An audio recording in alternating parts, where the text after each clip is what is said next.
കോൺഗ്രസിന്റെ എങ്ങനെയാണ് കണ്ണിൽ ചൊരയില്ലാത്ത കോൺഗ്രസ് ദളിതരോടും മുസ്ലിം മതവിഭാഗങ്ങളോടും ക്രിസ്ത്യൻസിനോടും മതന്യൂനപക്ഷങ്ങളോടും മാർജിനലൈസ്ഡ് സെക്ഷനോടും എന്താണ് കോൺഗ്രസിന്റെ നിലപാട്? ഈ കൊടും ശൈത്യത്തിൽ കിടക്കുന്ന ഈ മനുഷ്യർക്കൊരു പുതപ്പ് കൊണ്ട് കൊടുക്കാൻ, അവർക്ക് ഒരു ഗ്ലാസ് വെള്ളം എടുത്തു കൊടുക്കാൻ ഇതുവരെ ഗവൺമെന്റിന്റെ ₹1 ഫണ്ട് ചെലവാക്കിയിട്ടില്ല. അതായത് റീഹാബിലിറ്റേഷന് വേണ്ടി ഇപ്പോഴും സ്റ്റേറ്റ് ഗവൺമെന്റ് ഒന്നുമേ ചെയ്തിട്ടില്ല എന്നുള്ളതാണ് വളരെ പ്രധാനപ്പെട്ട കാര്യം.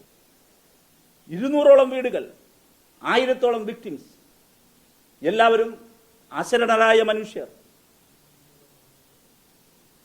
BJP സർക്കാരുകൾ എങ്ങനെയാണോ ദുർബലരുടെ മുകളിലേക്ക് കൊടുത്ത് ഈ ബുൾഡോസർ കയറ്റിയേക്കുന്നത്, അതേ ബുൾഡോസറുകൾ അവർ അയക്കുന്ന ഏതെല്ലാം വിഭാഗങ്ങൾക്ക് നേരെയാണോ അതേ ആളുകൾക്കെതിരെ എങ്ങനെയാണ് കോൺഗ്രസ് നയിക്കാൻ കഴിയുക? കോൺഗ്രസ് പറയുന്നു ഇല്ലീഗൽ കൺസ്ട്രക്ഷൻ ആണെന്ന്. എങ്കിൽ പല ക്വസ്റ്റ്യനും ഉയരും. ഒന്നാമത്തെ വാദം, അത് ഇല്ലീഗൽ കൺസ്ട്രക്ഷൻ അല്ല.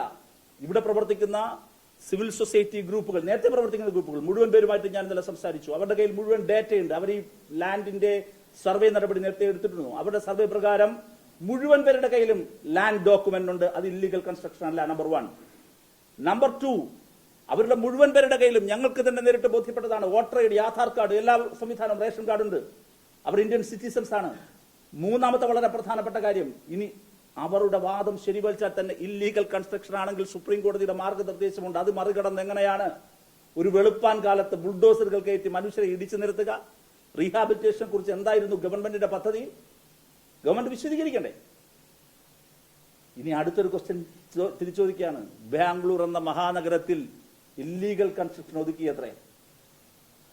ഈ ഇല്ലീഗൽ കൺസ്ട്രക്ഷനേ ഉള്ളൂ ബാംഗ്ലൂരിൽ പ്രിവിലേജ്ഡ് ഗ്രൂപ്പുകൾ കയ്യിൽ വെച്ചിരിക്കുന്ന, സാമ്പത്തികമായും സാമൂഹ്യമായും ശബ്ദമുള്ളവർ കയ്യിൽ വെച്ചിരിക്കുന്ന ഏതെങ്കിലും ഒരു വൻകിട കെട്ടിടത്തിന് നേർക്ക് ഒരു ബുൾഡോസർ പറഞ്ഞയക്കാൻ സിദ്ധരാമയ്യക്ക് കഴിയോ? കോൺഗ്രസിന് കഴിയോ? എന്തുകൊണ്ട് ഈ ദുർബലരായ മനുഷ്യരുടെ അടുത്തേക്ക് അയച്ചു? ഈ പ്രശ്നം ആരും അറിയാതെ അവസാനിച്ചു പോകുമായിരുന്നു. ഇന്നലെ ആ മനുഷ്യർ തൊഴുകൈകളോടെ നന്ദി രേഖപ്പെടുത്തിയത് കേരളത്തിന്റെ മുഖ്യമന്ത്രിക്കും കേരളത്തിനുമാണ്, സഖാവ് പിണറായി വിജയനാണ്. ആ ദുർബലരായ മനുഷ്യർ, അവിടുത്തെ ആക്ടിവിസ്റ്റുകൾ, കേരളത്തിന്റെ CM ഇത് പറയുന്നത് വരെ ഈ കാഴ്ചകൾ കാണാൻ, പകർത്താൻ ഒരൊറ്റ കൺവെൻഷണൽ മാധ്യമങ്ങൾ അങ്ങോട്ട് പോയിരുന്നില്ല. ആരും തിരിഞ്ഞു നോക്കിയിരുന്നില്ല. കന്നഡയിലെ മാധ്യമങ്ങൾ ഉൾപ്പെടെ ഒരു ഗവൺമെന്റ് ഓഫീഷ്യൽസ് പ്രതികരിച്ചിരുന്നില്ല. പക്ഷെ ഞങ്ങൾക്കിപ്പോൾ സന്തോഷമുണ്ട്. ഇന്നലെ ശ്രീ DK ശിവകുമാർ ഉപമുഖ്യമന്ത്രിക്ക് ഇത് സംബന്ധിച്ച് ഔദ്യോഗികമായി പ്രതികരിക്കേണ്ടി വന്നു. AICCക്ക് ഇപ്പോൾ റിപ്പോർട്ട് ചോദിക്കാൻ നിർബന്ധിതമായി.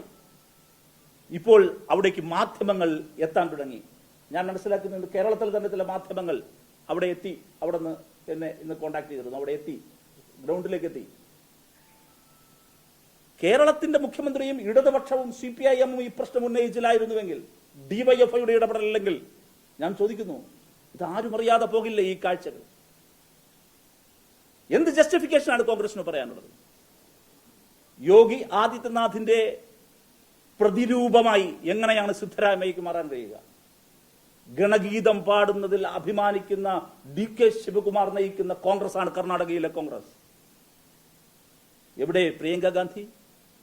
എവിടെ സോണിയാഗാന്ധി? സർവോപരി കർണാടക കോൺഗ്രസിന്റെ ഇലയനങ്ങണമെങ്കിൽ അറിയേണ്ട KC വേണുഗോപാലിന്റെ ശബ്ദം എവിടെ? KC വേണുഗോപാൽ ഒന്നും അറിഞ്ഞില്ലെന്നാണോ? ഒരക്ഷരം ഉണ്ടാകുന്നുണ്ടോ? DYFIയുടെ പ്രതിനിധി സംഘത്തിലെ സദസ്സ്